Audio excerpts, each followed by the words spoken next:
PFC spiritual ప్రేక్షకులకు స్వాగతం. ఈ వారం రాశిఫలాలు పరిశీలిద్దాం.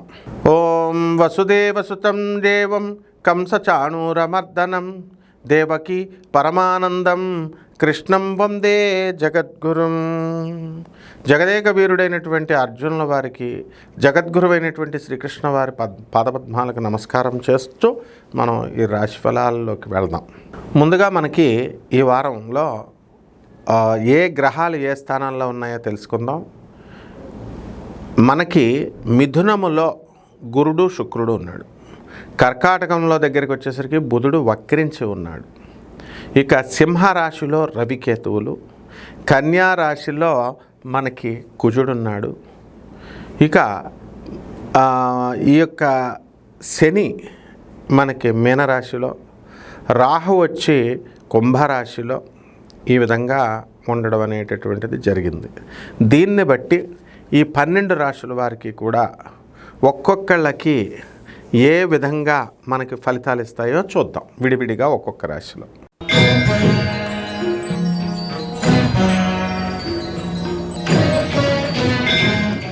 మేషరాశి. ఈ మేషరాశి వారికి అందరికీ కూడా ఏలినాటి శని జరుగుతోంది. అందువలన మొత్తం అంతా కూడా ఏదో గజిబిజిగా మనస్సు ఉండడము ఇలా పనిచేస్తూ ఉంటుంది. ఇకపోతే ఆదాయాల దగ్గరికి వచ్చేసరికి ఏ విధమైనటువంటి భయము కూడా మనకి లేదు.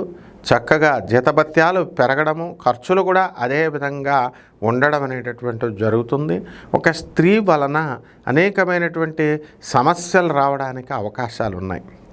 అలాగే ఈ యొక్క పాఠశాలల్లో చేరేటటువంటి విద్యార్థుల గురించి, కాలేజీల్లో పిల్లల గురించి ఈ వారం తల్లిదండ్రులతో పాటు ఈ యొక్క మేషరాశిలో పుట్టినటువంటి విద్యార్థులు కూడా చాలా మదన పడుతూ ఉంటారు, కంగారు పడుతూ ఉంటారు.